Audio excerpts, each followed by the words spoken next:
develop sustainably long into the future. Thank you very much. Thank you. Thank you very much. Ladies and gentlemen, I know that I stand in the way between you and your lunch, but nevertheless, I would like you to indulge me in just a few points that I feel are crucial. I will not attempt to summarize what the two speakers have said, but listening to this morning's presentation by Dr. Chirayu and listening to the two speakers, looking at our themes for the conference, I think that there are certain gaps that perhaps we can try to deliberate and perhaps fill in the future. When we look at the challenges that are imposed on public administration, challenges, opportunities, and innovations, we seem to have taken public administration out of the larger context itself. In fact, public administration is part and parcel of the interrelationship between administration and politics. We have not really addressed the issue of politics, and many of the papers, the abstracts of the papers in this conference have not also tried to deal with that. I think that public administration cannot be strong, cannot really do what it has to do in terms of good service delivery or in terms of trying to provide for managing the role of the state in an equitable, in a fair, in a transparent manner. If the political overseers, the political oversight is not fair, it's not equitable, and if it does not have the interest of the public at heart, how will the public officials be able to carry out all the mandates that are to our heart's content? So in other words, I'm saying that we really need to look at the interface between politics and administration, particularly in certain political contexts, certain socio-cultural political contexts. Politics, political actors can be overwhelmingly important in terms of determining and charting the direction of how administration should be carried out. So I think that those issues invariably related to Dr. Chirayu's point this morning, that we really need to have a moral compass or ethical moral foundation for society and for its people, which includes the political actors and public officials as well. If we do not have strong political moral foundations for society, public officials, particularly political actors, can be tempted to serve personal interests, group interests, family interests, instead of the interests of society at large. So I think that this is one aspect that we really need to pay a lot of attention to, perhaps in future Europa meetings and in discussion of the interrelationship between the two. And I think that innovative service deliveries have occurred in many, many countries throughout the world today, but sometimes there are small cases serving as showcases that does not really address the widespread delivery to all parties and all people in the country as a whole. So I think that, again, we have wonderful, excellent cases, one-stop service delivery, or bringing service delivery to the mall that we have witnessed in Thailand, etc. But do they really serve the rural people? Are these services provided for people in the hinterland or people outside the media focus? So I think that these are issues of equity, issues of equality, issues of fairness, and issues of ultimately whose interests should public service serve.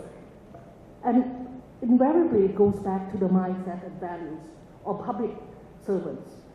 We need to talk about value structure and the mindset of public servants that need to be really reinforced, need to be instilled to consider public interest, public good, common good, as well as accountability, public accountability as the major tenets of public service. We talk about public trust. Public trust will not occur if these things do not happen. And so I believe that in the challenges that are ahead of us, we really need to address how a society can be strong, viable, the integrity of its people and of society, and public officials and political officials as well need to be on the same basis.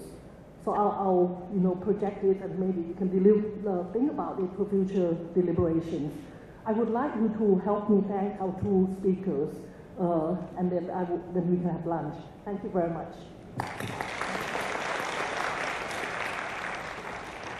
Thank you very much, Dr. Suri, Dr. Sumbat, and Dr. Nakamura for your reflections.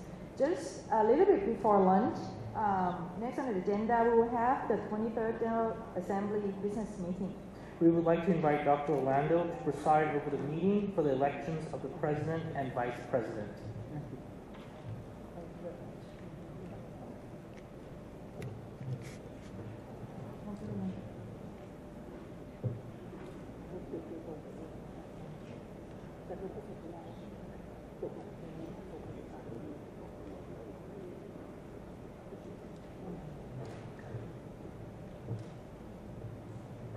Okay, we're running late, so maybe what we can do is that I will not sit down, I will just stand up so that, and all those who are going to talk, maybe we can use this. Okay.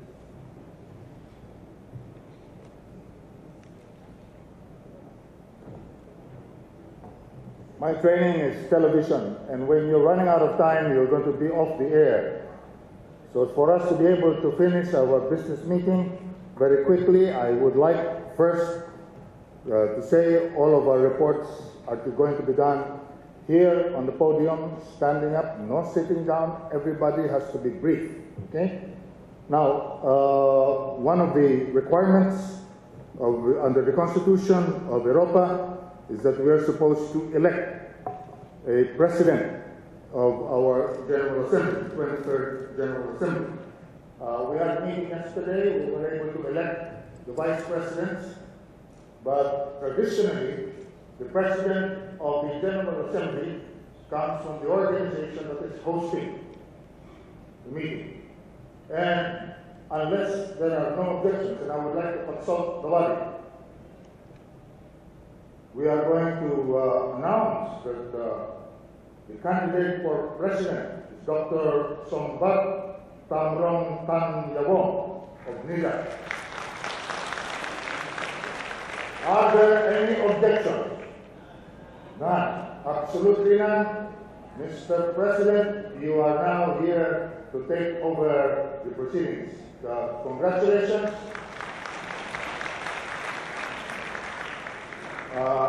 We will announce the three vice presidents that were elected yesterday.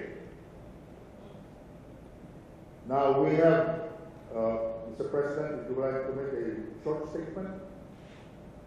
Or are you also hungry? Okay, he just says thank you, okay. Now I'm supposed to give you a short report. Maybe we can run through it very quickly. And I'm going to make it as short as a television commercial. This is a report of what we have done for the past year since our conference in Nepal.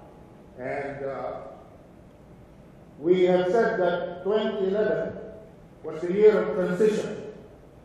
It's a year of transition because hopefully we are moving forward. Now, we have improved the look of our website. Take a look at this. This is the website previously. There's nothing really wrong, basically, about it, but it is not exciting.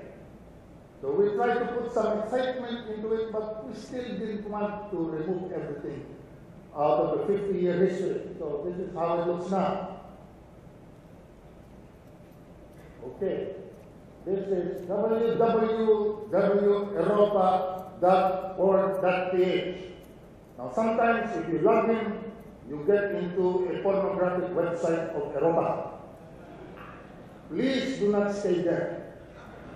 Do not stay too long there. Go to the europa.org.ph. Okay? And this is what it includes now. These are the major features.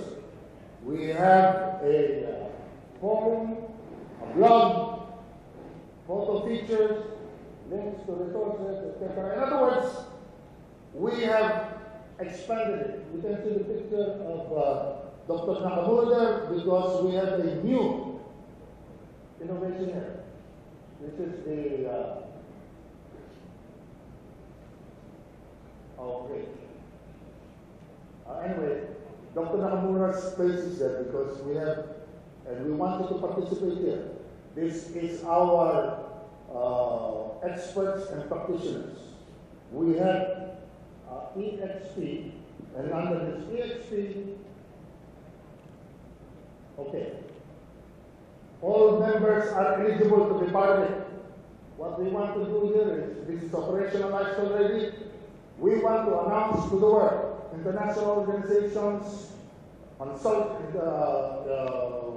institutions that are in need of expertise in public administration. We have this roster of experts and practitioners. So we want you to submit to the Secretariat your curriculum vitae and your most beautiful picture, the most that Photoshop can do to remove the wrinkles and make you look happy. And please get it on. Now we go back to our. Okay, this is. We're now connected to Facebook. You can log on to us. With Twitter, we are active in the new media, and we have staff that is manning our website on a regular basis. So log on, let's have a conversation. We invite you to participate. If you want to blog, it's easy. You can log on and then you can comment. We can have a continuing conversation. This is what has been. Now we have already launched also OMG. It's not oh my God, it's oh my government. There are two types of, you can submit two types of photo essays. Photo essay about the most ridiculous and irrational and illogical governance on pictures, or the most innovative and inspiring. So we have good and crazy, good and inspiring, and also ridiculous and crazy. And at the end of the year, we are going to give you a prize, and we're going to announce this. Continue to help us announce this in your organizations, in your schools. Those who are into photography can participate in this photo contest. OMG, oh my government. Next. Okay, well, we can forego this thing. Now, maybe what we have. This is the new Europa bulletin. We have now 2012. We have said, and I said this in the executive committee council meeting. 2012 for us is the year of transformation. 2011 transition. Now we're into transformation. What are we going to do? We're going to transform our organization. But we need you to be involved. Okay, next. Well, this is what we want to campaign for increasing membership. We're doing this for new states that have not been members, especially in the ASEAN, etc. Maybe we can move on. Blood. Okay, we have an Europa forum. Blood. You can put in your announcements. What we want to do is also the three things. The first thing is youth. Yeah, okay, online. We are going to launch an online youth network for schools and institutions and universities that are teaching public administration. They are not necessarily members of Europa, but we're linking up with them. We're hosting the website so they can put on their activities and converse. We can use the new media to be able to link young people who are taking up public administration. So Europa's objective is to catch our membership interest, get them interested in public administration while they are still studying.